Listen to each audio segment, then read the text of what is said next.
आकर्षित लैंडमार्क, सपनों का घर जैसा आप चाहते हैं हम बनाते हैं 1, 2 एवं 3 BHK ready position flats. Call 9827321321।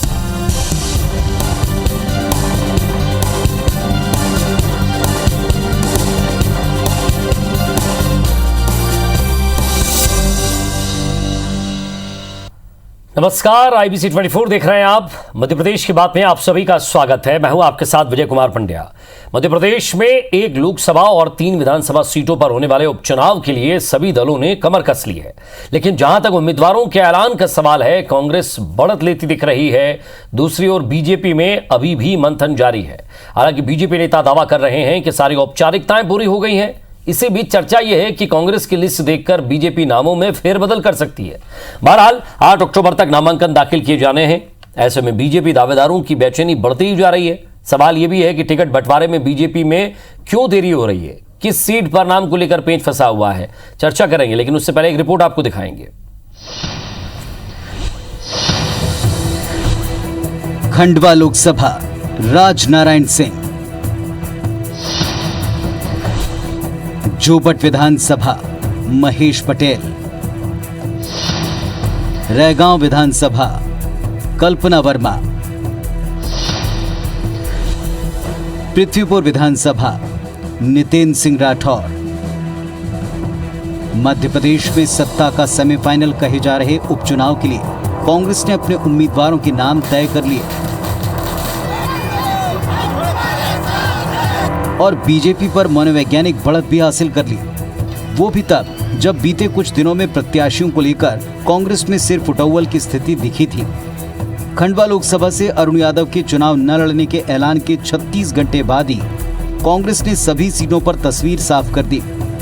Prithvipur में नितेंद्र सिंह राठौर के अलावा बाकी सीटों के नाम चौंकाने वाले हैं और सभी सीटों पर भारी विरोध के बावजूद कांग्रेस आलाकमान ने टिकट बंटवारे में बीजेपी से एक कदम आगे रहकर दिखाया है। बागड़ी जी के बेटे को और नंद कुमार सिंह चौहान के बेटे को टिकट देना चाहती और दूसरी तरफ जो है वंशवाद का नारा खुद ही भाजपा लगा रही है। तो अब तो ये वंशवाद से आगे बढ़ गई है। तो भारतीय जनता पार्टी की इस उलझन को सुलझाने का अभी जो है उनके पास मौका है और वो सुलझा नहीं पा रहे हैं। 4 सीटों पर होने वाले उपचुनाव में कांग्रेस ने अपने उम्मीदवार तय कर दिए, लेकिन दूसरी ओर सत्तारूढ़ बीजेपी के अंदर दावेदारों की बेचैनी बढ़ती जा रही है। 8 अक्टूबर तक नामांकन दाखिल किए जाने हैं। इस बीच सीएम शिवराज सिंह चौहान के टिकट वितरण में परिवारवाद को लेकर दिए गए बयान ने सबको चौंका दिया। पार्टी विचार करती है और फैसला करती है। देख, पार्टी हमारी ऐसी कि जहाँ ना तो कोई अलग नाम जाते, ना कोई गुटबाजी है। हमारी पार्टी ऐसी है जो कार्यकर्ता के बारे में विचार करती है। वंशवाद, परिवारवाद, दूसरी चीज, इन सबसे सर्वथा दूर रह के पार्टी का स्थानीय नेतृत्व, प्रदेश का केंद्रीय नेतृत्व से चर्चा करता है। केंद्रीय नेतृत्व अंतिम रूप से फाइनल करता है। सीएम के बयान के बाद खंडवा से नंद कुमार सिंह चौहान के बेटे हर्ष सिंह और रैगांव से जुगल किशोर बागरी के बेटे पुष्पराज बागरी के टिकट पर तलवार लटकने लगी है। बहरहाल बीजेपी नेताओं का दावा है कि प्रत्याशियों को लेकर सभी औपचारिकताएं पूरी हो गई हैं। जल्द ही इनके नामों की घोषणा कर दी जाएगी। बिल्कुल, जो यहाँ की प्रोसेस पूरी हो गई हैं। पार्लियामेंट बोर्ड जल्दी ही उस पर निर्णय लेकर के प्रत्याशी घोषित हो। जाहिर है बीजेपी टिकट बंटवारे के बाद कांग्रेस पर नजरें जमाए हुए है। बीजेपी को उम्मीद है कि कांग्रेस में टिकट न मिलने से नाराज नेताओं की भितरगात का बड़ा फायदा बीजेपी को मिलेगा। शायद इसीलिए भी बीजेपी प्रत्याशियों के नाम का ऐलान करने में देर कर रही है। जाहिर है कांग्रेस में टिकट बंटवारे के बाद बीजेपी पहले से चयनित उम्मीदवारों के जातिगत और क्षेत्रीय समीकरण के मद्देनजर उसमें फेरबदल कर सकती है। नामांकन दाखिल करने में महज 2 दिन का वक्त बचा है। ऐसे में टिकट को लेकर बीजेपी की उलझन उसे उपचुनाव में भारी पड़ सकती है। सुधीर दंडोतिया, IBC 24 भोपाल। तो आखिर क्या मजबूरी है, क्या फाइनल हो रहा है, क्या पक रहा है, कब तक नाम सामने आएंगे, जरा पूछता हूं। पंकज चतुर्वेदी जी बीजेपी प्रवक्ता है, हमारे साथ जुड़ रहे हैं। पंकज जी स्वागत है आपका। अमीनुल सुरी कांग्रेस प्रवक्ता है, वो भी हमारे साथ जुड़ रहे हैं। सबसे पहले मैं पंकज जी, अगर आप जब ये कहते हैं चुनाव की तैयारी होती है, तब आप ये कहते हैं कि हम तो लगातार चुनाव की तैयारी करते हैं, हर रोज़ बीजेपी चुनाव की तैयारी में रहती है, वर्ष भर वो तैयारी में रहती है, हमें अलग से तैयारी करने की ज़रूरत नहीं है। जब अलग से तैयारी की ज़रूरत नहीं है सर, तो नाम कम से कम कांग्रेस से पहले आ जाते।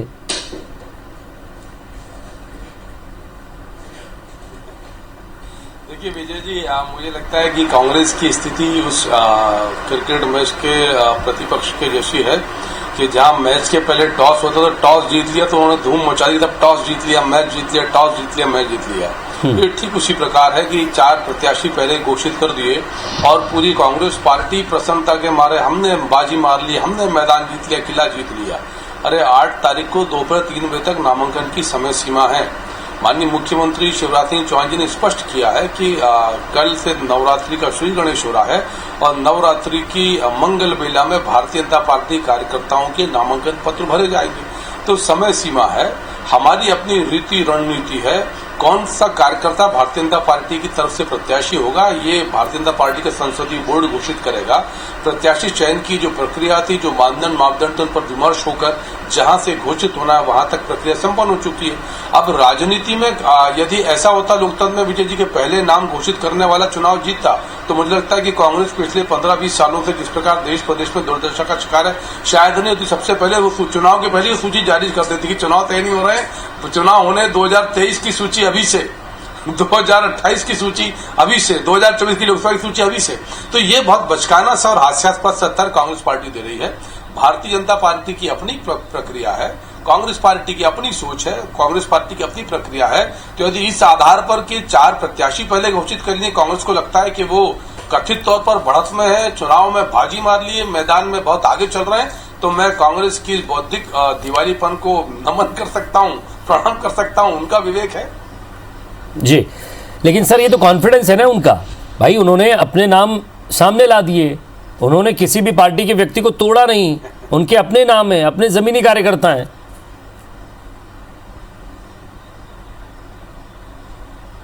देखिए विजय जी, ये कांग्रेस पार्टी का विषय है कि उनके कौन से कार्यकर्ता को टिकट देती है, किसको टिकट नहीं देती है, जमीनी कार्यकर्ता है नहीं, ये तो कांग्रेस के मापदंड है ना।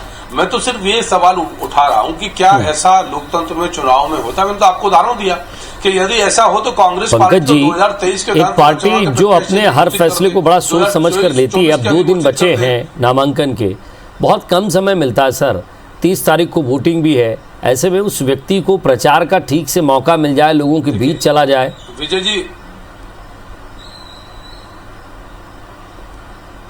जी आपने बिल्कुल देखिए कितना मेरे प्रश्न का उत्तर स्वयं दिया।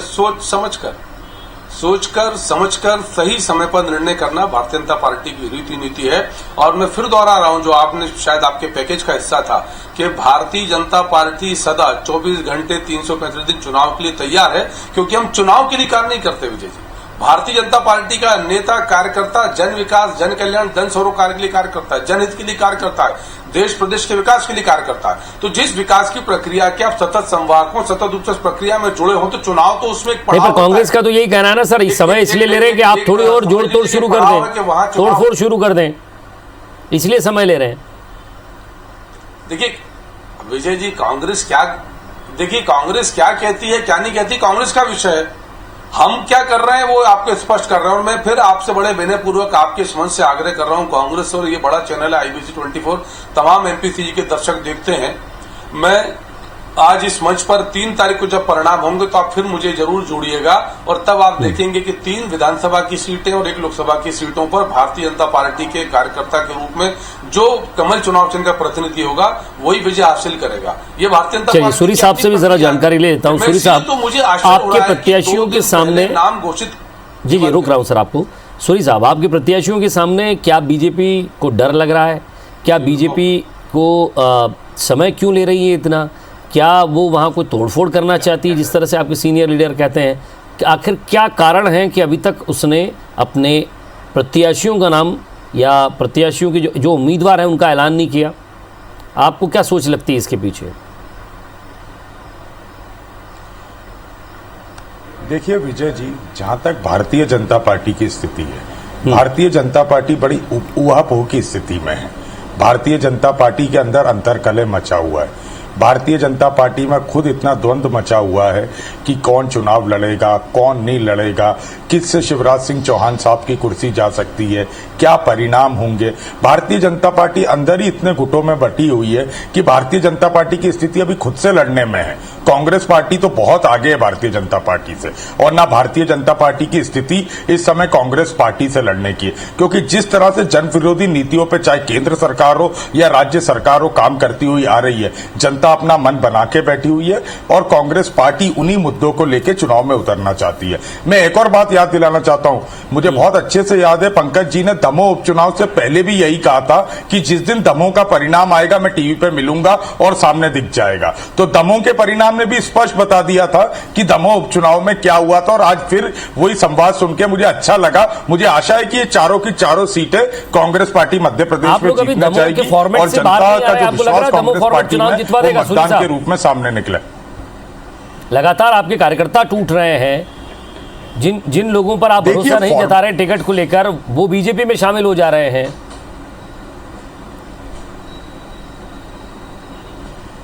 विजय जी, इससे एक बात समझिए, जो लोग हमारे सर्वे में नहीं थे, जिनको कांग्रेस पार्टी टिकट देने लायक नहीं समझ रही थी, भारतीय जनता पार्टी के पास उम्मीदवारों का और कार्यकर्ताओं का कितना बड़ा अभाव हो गया है कि उसे आयातित कार्यकर्ता कांग्रेस पार्टी से लेके कांग्रेस पार्टी के खिलाफ।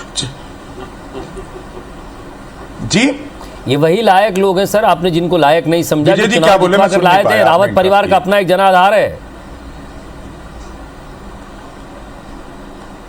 निश्चित तौर पे जनाधार रहा है रावत परिवार से। सुलोचना रावत जी विधायक रही हैं। 2018 में भी हमने उनको टिकट नहीं दिया था, उनके बेटे निर्दलीय लड़े थे, फिर भी वहां कांग्रेस पार्टी विजयश्री प्राप्त करके आई थी। और इस बार भी जो हमने टिकट दिए सर्वे पे आधार पे दिए, वो हमारे सर्वे में ना 1 नंबर पे थी, ना 2 नंबर पे थी, ना 3 नंबर पे थी। भारतीय जनता पार्टी जो हमारे सर्वे में 3 नामों में से भी बाहर थी। भारतीय जनता पार्टी की स्थिति पे आपको मंथन करने की आवश्यकता है। सूरी साहब, जितना समय बीजेपी ले रही है, आपको भी थोड़ा रुकना था, नाम इस तरह फाइनल नहीं करने थे।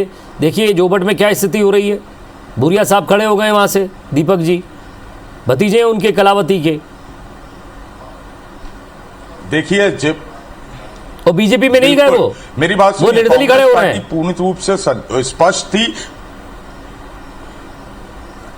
जब नामांकन दाखिल करेंगे, नामांकन वापसी का समय आएगा, परिवार का हिस्सा है। अगर कहीं उनकी नाराजगी है, वो नाराजगी हाईकमान और कांग्रेस के वरिष्ठ नेता दूर कर देंगे। दीपक भाई अपना चुनाव में नामांकन भरेंगे, ऐसी स्थिति उत्पन्न नहीं होने वाली है। कांग्रेस संगठित रूप से लड़ेगी और भारतीय जनता पार्टी को धराशायी करेगी। अगर बाहर के व्यक्ति को, अलीराजपुर के व्यक्ति को लाकर टिकट देंगे महेश पटेल जी को, तो क्यों बुरा नहीं लगेगा उनको? महेश पटेल जी अलीराजपुर जिले के कांग्रेस के जिला अध्यक्ष हैं और जोबट भी अलीराजपुर जिले में आता है। और उनके फादर वेस्टा पटेल, जब ये एक विधानसभा हुआ करती थी, इस विधानसभा से लगातार अनेकों बार विधायक बने। और ये परिवार फॉर्मेट समझ में नहीं आया। मैं इस पे पंकज जी से पूछना चाहूंगा। पंकज जी, मुझे कांग्रेस का ये फॉर्मेट समझ में नहीं आया। आपके बहुत ही सीनियर लीडर, जिनको आप भी हमेशा मानते थे, कई बार डिबेट में जब वो बैठते थे, बृजेंद्र सिंह जी राठौर साहब, आपने कई बार उनसे प्रणाम करके डिबेट शुरू की है, ये मैंने देखा है आपको। और आप सोचिए कि वहाँ एक फॉर्मूला है इनके पास कि आप, सूरी साहब आप भी जवाब दीजिएगा मुझे इसका, फिर मैं पंकज जी से पूछूंगा इस पर क्या है। जब आप बृजेंद्र सिंह राठौर साहब के बेटे को टिकट दे देते हैं, तब आपके लिए फॉर्मूला अलग नहीं होता। जब कलावती भूरिया के भतीजे को टिकट दे रहा है, तो आप बाहर से व्यक्ति लेकर आते हैं। ये फॉर्मेट क्या है, क्या सोच रहती है आपकी, मैं ये समझ नहीं पा रहा हूं।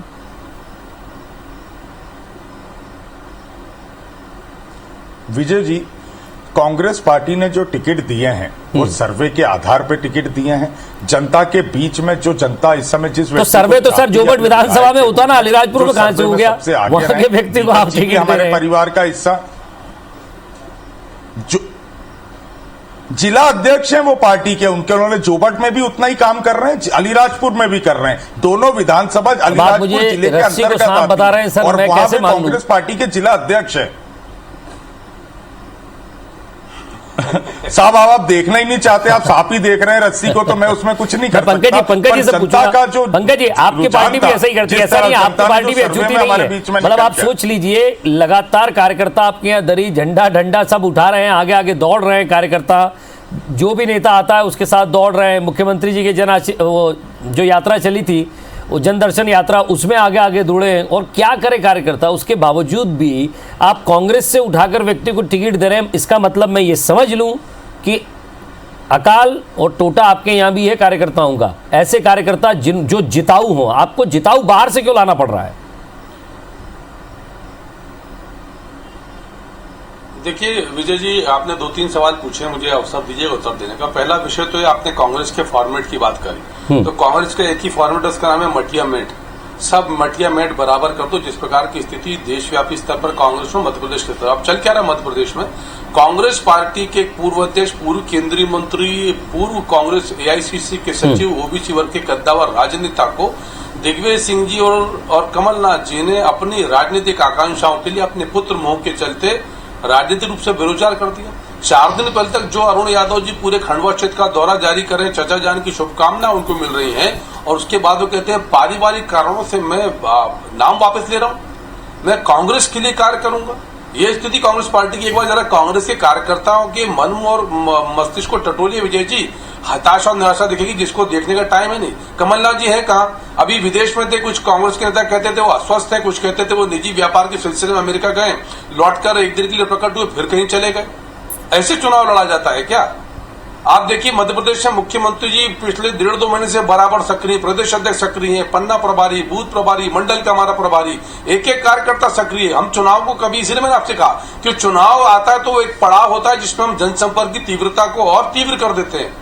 ये स्थिति कांग्रेस पार्टी की। और ये कहा जा रहा है कि भारतीय जनता पार्टी में अंतर कलह, ये भाषाएं, परिभाषाएं कांग्रेस पार्टी के लिए, भारतीय जनता पार्टी के कार्यकर्ता में कांग्रेस से आप बुनियादी अंतर समझिए विजय जी, कि भारतीय जनता पार्टी का कार्यकर्ता किस भाव से आता है कि मैं अपने दल को और अपने देश को क्या दे सकता हूं, प्रतिबद्धता, समर्पणता, त्याग, तपस्या। और कांग्रेस का कार्यकर्ता आता है कि मैं अपने दल से क्या ले सकता हूं। प्रतिबद्धता, समर्पण, त्याग, तपस्या कार्यकर्ता करे।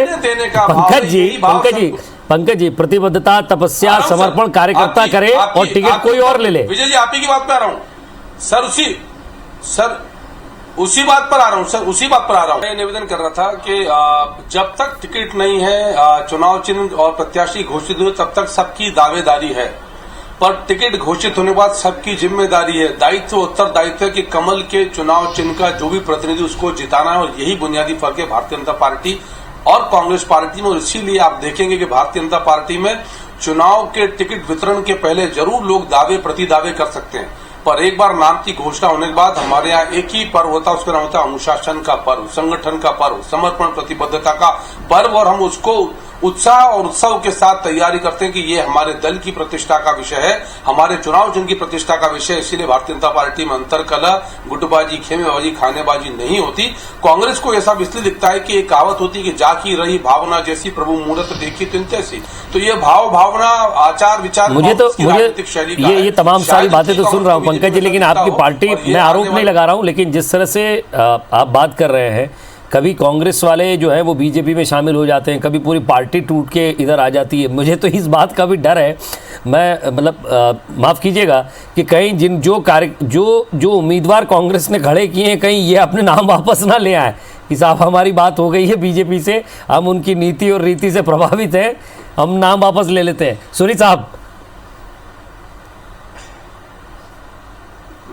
नहीं विजय जी, डरिए मत, ऐसा नहीं सर, मैं रोक रहा हूँ सुनी साहब, मैं डर नहीं रहा हूँ सर, लेकिन जो पिछले 2.5 साल से मैं देख रहा हूँ कि इतना जोड़ तोड़ है, ये इस तरह की राजनीति का सीखने का अवसर आप लोगों के द्वारा हमें भी मिल रहा है।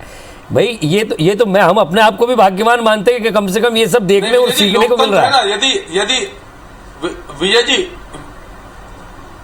जी, मैं आपके सामने जीवंत प्रमाण हूं। मैं 2 साल पहले कांग्रेस पार्टी के मंच पे था, पर मुझे भारतीय जनता पार्टी में जिस दिन से गया, एक क्षण भी नहीं लगा कि मैं उस दल के लिए कोई नवीन कार्य करता हूं। और जितना मान, सत्कार, आदर, सम्मान कांग्रेस पार्टी में उससे ज्यादा है। ये माइंड वॉश तो नहीं कर रहे हैं आप सूरी साहब का? क्षमता से निर्वाहन, मुझे ये चीज बताइए, माइंड वॉश तो नहीं कर रहे हैं सूरी साहब का आप? नहीं, अमीन मेरे छोटे भाई, मैं विजय जी, मैं जवाब दूं? जी बिल्कुल दीजिए। वो कुछ कह रहे हैं, सूरी साहब कुछ कह रहे हैं, सुनता हूँ। होते हैं अमीन सूरी जी। देखिए विजय जी, आपने पंकज जी से सवाल ही गलत पूछा। आयत कार्यकर्ता पे पंकज जी कैसे बोल सकते हैं? उस कार्यकर्ता का दर्द कैसे समझेंगे जो जिंदगी भर दरी बिछाता रहा और उसको कुछ नहीं मिला? जब पंकज जी हमारे यहां से कांग्रेस से निकल के भाजपा में गए, पंकज जी को जो सम्मान भारतीय जनता पार्टी दे रही है, वो उस कार्यकर्ता वो दर्द समझ सकता है जो इतने सालों से भारतीय जनता पार्टी में दरी बिछा रहा था। और रही बात, पंकज जी ने एक और बात राजनीतिक महत्वाकांक्षा की कही, तो राजनीतिक महत्वाकांक्षा की बात सिंधिया जी से बेहतर कौन समझ सकता है कि जो अपनी राजनीतिक महत्वाकांक्षाओं के लिए प्रदेश के लाखों करोड़ों लोगों के भाग्य को उजाड़ के भारतीय जनता पार्टी में चले गए थे। नहीं तो सर, वो अचानक ऐसे ही छोड़ के नहीं गए थे ना, पहले आप उन्होंने निवेदन किया था आपकी पार्टी में। ये तो जनता ने दिखा दिया उपचुनाव में विजय जी। भाई आप चेहरे से किसी और के चुनाव लड़े, हम अभी तक कोई और बन जाए। अभी तक इंतजार कर रहे हैं कि लोकतंत्र में जी जी विजय जी अभी तक इंतजार कर रहे हैं कि महाराज ज्योतिराज सिंधिया सड़कों पे कब आएंगे। जिन अतिथि शिक्षकों के लिए वो सड़कों पे आने की बात कर रहे थे, जिस किसान कर्ज माफी को मुद्दा बना के उन्होंने अपनी राजनीतिक महत्वाकांक्षा भारतीय जनता पार्टी में सत्ता पाने के लिए गए थे, वो किसान आज भी बेघर हैं, वो अतिथि शिक्षक आज भी नौकरी के लिए तरस रहे हैं। तो सिंधिया जी ने जो रोड पे आने की, सड़क पे आने की जनता के लिए बात की थी, कब आएंगे सड़क पे? कब उन आप सड़क पे नहीं आएंगे सर? होगी वो किसान कर्ज माफी वो एरोप्लेन का काम देखते हैं कांग्रेस में रहते हुए, वो सड़क से ज्यादा आपको लेना देना नहीं है पंकज जी। तो यही तो सवाल है कि राजनीतिक महत्वाकांक्षाएं की बातें पंकज चतुर्वेदी जी, ज्योतिरादित्य सिंधिया जी या फिर सुलोचना रावत जी के मुंह से अच्छी नहीं लगती हैं। विजय जी उत्तर ले लीजिए। जी जी जी पंकज जी, जी बिल्कुल आपसे ले रहा हूँ। बिल्कुल पंकज जी, जिनको सड़क पर आना था मध्य प्रदेश कांग्रेस कमेटी के उन भ्रष्टाचारी राजनेताओं को जो तुगलक रोड हवाला कांड के हिस्सेदार हैं, वो आज सड़कों पर हैं। वो लोग जिन्होंने जनता के साथ 2 लाख तक का किसान कर्जा माफ होना था 10 दिन के भीतर, 5,000, 10,000, 3,000 नीले फॉर्म, गुलाई फॉर्म, पीले फॉर्म, 5 रुपए पेट्रोल डीजल पर कम समय कम है, सरकार बनते ही 4,000 रुपए का बेरोजगारी भत्ता देंगे। चलिए 10 सेकंड सूरी साहब को दे रहा हूँ। सूरी साहब समय कम है। विजय जी मेरे को एक जवाब देने दीजिए। जी जी 10 सेकंड रुकिए ना पंकज जी। निश्चित अगर कांग्रेस पार्टी किसान कर्ज माफी का, किसानों की कर्जा माफी नहीं कर पाई तो 1.5 साल से शिवराज सिंह चौहान साहब की सरकार, ज्योतिरादित्य सिंधिया और उनके बिके हुए जब विधायक चला रहे हैं, तो भारतीय जनता पार्टी की सरकार का मर्ज खत्म कर रहे हैं, तो किसानों की बच्चों आपको बढ़ा रहे हैं कि कांग्रेस सरकार किसान कर्ज माफी पूरी नहीं कर पाई, आप क्यों नहीं कर रहे? आप वादा पूरा कीजिए, अपने दर्द को दिखाइए। आपका दर्द सिर्फ सत्ता के लिए था, किसानों को रोक रहा हूँ। पंकज जी आपसे पूछ रहा हूँ, आप दोनों को रोक रहा हूँ, आप दोनों को रोक रहा हूँ। पंकज जी मेरी बात का जवाब दीजिएगा। क्या मैं हमेशा की तरह, क्योंकि यही जो दिन चल रहे थे ये उस समय के भी थे जब आपकी कांग्रेस ने मुरैना के और बाकी 4 सीटों के नाम जो थे उपचुनाव के, उन 28 में से उनमें से जारी किए थे। मैं ये पूछ रहा हूँ कि मुझे रुकना पड़ेगा रात 12 बजे बाद, फिर एक और बुलेटिन चलाना पड़ेगा कि 12 बजे से पहले आ जाएगी? आपकी मुस्कुराहट कुछ कह रही है। दे दीजिए सर, अब इंतजार मत कराइए। विजय जी विजय जी मुझे लगता है कि मैं उस प्रक्रिया का हिस्सा नहीं हूं और ये दिल्ली में जो हमारा केंद्रीय संसदीय बोर्ड है वो नाम घोषित करेगा, तो नाम कब घोषित करता है, आज देर रात घोषित करता है कि कल सुबह करता है, ये उनका निर्णय है। लेकिन हम भी जैसे आप प्रतीक्षा कर रहे हैं, मैं ही प्रतीक्षा कर रहा हूं, पर एक बात सुनिश्चित है कि चारों प्रत्याशी ऐसे होंगे। इस प्रतीक्षा के पीछे कुछ छुपा है क्या? बस ये पूछना चाह रहा था, हालांकि आपने जवाब नहीं दिया उसका। आप दोनों का बहुत बहुत शुक्रिया, नमस्कार।